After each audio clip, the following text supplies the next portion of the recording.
Motorcycle এখানে রেখে দিন। আপনি এই যে মোটরসাইকেল রেখে দিয়েছে, আপনার বায়ের রাস্তাটা তো আপনার খালি না তো। বায়ের রাস্তা যদি অলওয়েজ যদি আপনার ফ্রি থাকে, তাহলে কিন্তু আপনার যানজট কিন্তু হবে না।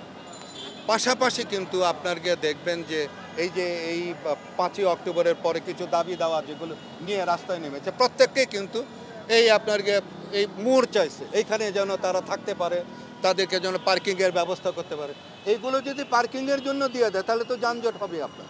এবং যত কর্মকাণ্ড আপনি দেখেন, সব কিছু কিন্তু আপনার গিয়ে মোড়, তো মোড়কে আপনারা যদি আপনাকে যানজট মুক্ত না করে এবং অবৈধ এই যে পার্কিং যদি বন্ধ যদি না করে, এবং যেখানে সেখানে এই যে একটা গাড়ি রাখার পর এই দেখেন আপনার ফাঁকা, দেখেন পুরো রাস্তাটা দেখেন আপনি এইটা খেয়াল করে দেখেন যে এই যে আপনার একটু একটু ক্যামেরাটা ঘোরা, এই যে আপনার হ্যাঁ ক্লিয়ার না, মানে সাইডে না করে রাস্তার মাঝখানে দিয়ে আপনার এতগুলো বাস যদি আপনার এরকম যাত্রী ওঠানামা করে, তাহলে যানজট সৃষ্টি হবে।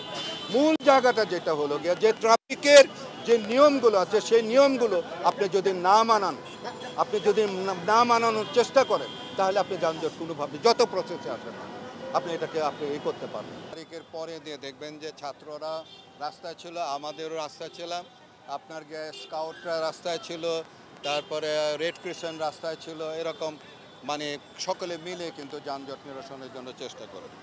পাশাপাশি কিন্তু এই যে মানে আপনার এই যে সমস্ত গাড়িগুলোর ফিটনেস ছিল না, যে সমস্ত গাড়িগুলো চলার জন্য ভয় পাচ্ছিল, কিন্তু রাস্তায় ছিল না।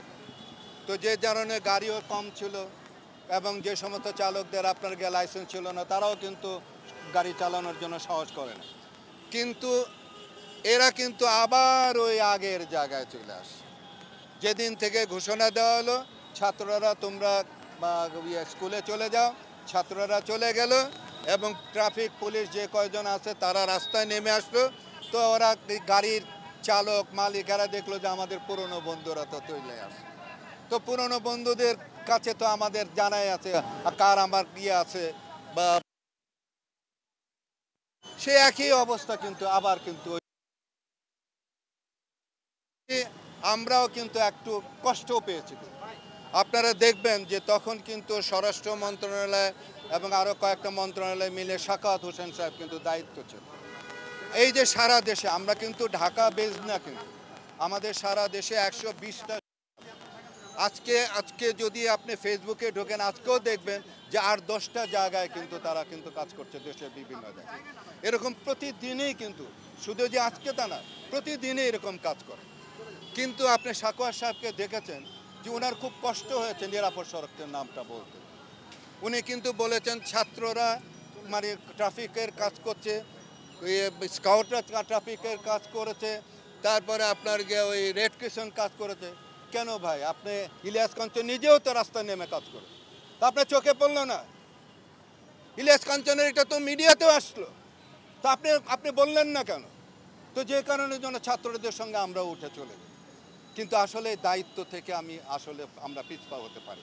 আর এটা যেহেতু এখন আপনার 22শে অক্টোবর নিরাপদ সড়ক দিবস, এই মাসটি হলো আমরা প্রত্যেক বছরে আমরা পুরোটা মাস আমরা কিন্তু রাস্তার মধ্যে কাজ করি এবং আমাদের যে সহকর্মীরা যারা আছে তারাও কাজ করে। আপনি অবাক হয়ে যাবে যে গত বছর শুধুমাত্র আপনার এই নিরাপদ সড়ক দিবসে 1,000 কর্ম কিন্তু পালন করেছে। তো এই যে এই কাজগুলো করি, কিন্তু তারপরে কিন্তু কেন জানি বিশ্বাস করেন সবাই কিন্তু আমাদেরকে অ্যাভয়েড করতে চায়। আমি এটা বুঝতে পারি না, আমার কেন অ্যাভয়েড করতে চায়, কেন আমাদেরকে বাদ দিতে চায়, এটা আমরা আসলে বুঝতে পারছি না। তো যে কারণের জন্য তারপরে আমি বলবো যে আমাদের দায়িত্ব থেকে আমরা কখনোই সরে যাব না। আমাদের দায়িত্ব এবং আমার যে বুকে রক্তক্ষরণ, যে রক্তক্ষরণের মাধ্যমে আমার স্ত্রীর মৃত্যুর কারণে আমি দেশবাসীর কথা চিন্তা করে, আমার প্রফেশনের কথা চিন্তা না করে, যে আমার প্রফেশন কি হবে না হবে সেটা না ভেবে আমি এই মানুষের পাশে দাঁড়িয়েছি সড়ককে নিরাপদ করার জন্য, সড়কের অহেতুক মৃত্যু থেকে মানুষকে রক্ষা করার জন্য। সেটা অব্যাহত থাকবে। সিন্ডিকেটটাকে আপনাকে আপনার সংস্থাকে দূরে সরিয়ে রাখতে চায় এরকম? এইটা সবসময় কি গত আগে যে 32 বছরে যত সব মানে সরকার আসছে তাদের সঙ্গে মিলে পরিবহন সেক্টর থেকে তো আপনারা দেখেছেন যে আমাকে জুতার মালা যখন আমি আইন করতে চেয়েছি, সবচেয়ে অবাক লাগে যে আপনার 2016 সালে কিন্তু আইনের খসড়া আমরা ফাইনাল করেছি, তো সেই খসড়া কিন্তু আপনার পাশ করছিল না।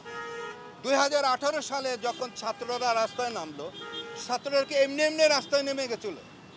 তাদেরকে কি আমরা এত বছর আমরা স্কুলে যে আমরা তারা বুঝাই নাই?